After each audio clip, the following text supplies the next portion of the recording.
Hey everyone, welcome to my channel. तो ये है क्लास 4 की सुनहरी धूप, जिसमें आज हम करेंगे पुष्प की अभिलाषा, चैप्टर नंबर 4। तो ये एक पोअम है जो हम करने वाले हैं, जो लिखी है श्री माखनलाल चतुर्वेदी जी ने।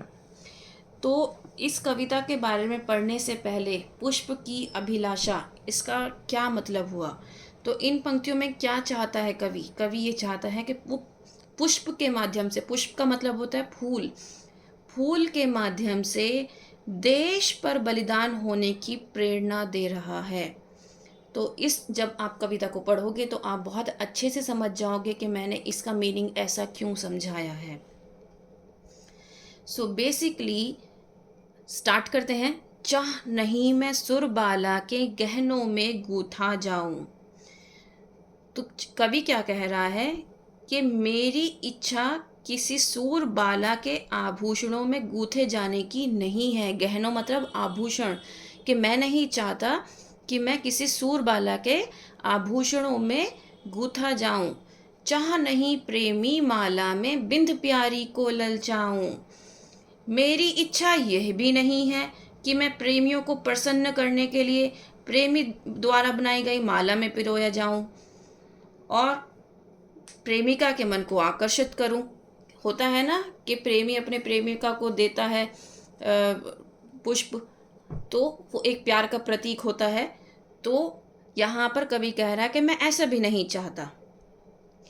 चाह नहीं सम्राटों के शव पर है हरी डाला जाऊं। तो वो ये कहता है कि मेरी ऐसी भी चाहत नहीं है, ये भी इच्छा नहीं है कि बड़े बड़े राजाओं, सम्राट मीन्स राजाओं के शवों पर चढ़कर सम्मान प्राप्त करूं।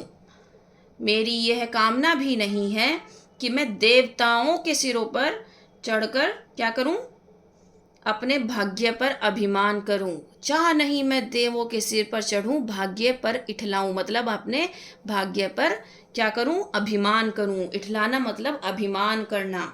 तो कवि क्या कह रहा है कि मैं ऐसा नहीं चाहता, मेरी ऐसी कोई इच्छा नहीं है कि मैं बड़े बड़े राजाओं के शवों पर चढ़कर सम्मान प्राप्त करूं।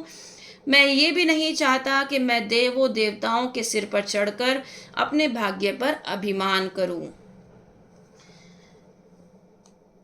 मुझे तोड़ लेना वनमाली, उस पथ पर देना तुम फेंक, मातृभूमि पर शीश चढ़ाने जिस पथ जाएं वीर अनेक।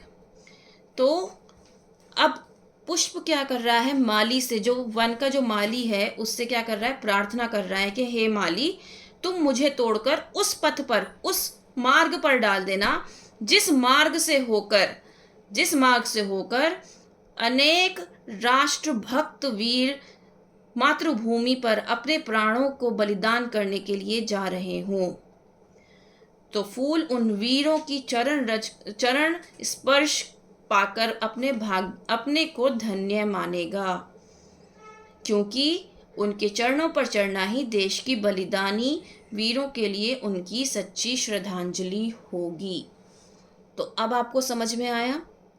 तो इस कविता का जो मूल उद्देश्य वो ये है, इस कविता के माध्यम से कवि ये समझाना चाहते हैं, वो अपना देश प्रेम की भावना को व्यक्त करना चाहते हैं कि जिस प्रकार फूल जो है अलग अलग जगहों पे इस्तेमाल किया जाता है, माला बनाई जाती है, प्रेमी प्रेमिका एक दूसरे को देते हैं, राजा के गले में भी डाला जाता है, देवताओं को भी चढ़ाया जाता है, लेकिन ये पुष्प चाहता है कि वो अपने वनमाली से प्रार्थना कर रहा है कि तुम मुझे उस मार्ग पर डालना जहाँ पर लोग जो मातृभूमि पर अपना शीश चढ़ाने जा रहे होंगे, जो हमारे वीर जवान हैं वो मातृभूमि पर अपना शीश चढ़ाने जा रहे होंगे, उस पथ पर मुझे डाल देना।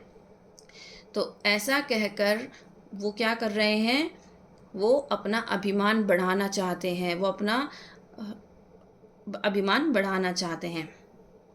सो बेसिकली इस कविता में पुष्प के माध्यम से देश पर बलिदान होने की प्रेरणा दी गई है। उम्मीद करती हूँ कि आपको ये कविता बहुत अच्छे से समझ में आई होगी। मैंने पूरी कोशिश की है कि आपको बहुत अच्छे से एक्सप्लेन करूँ। Please like, share and subscribe. That's all. Thank you.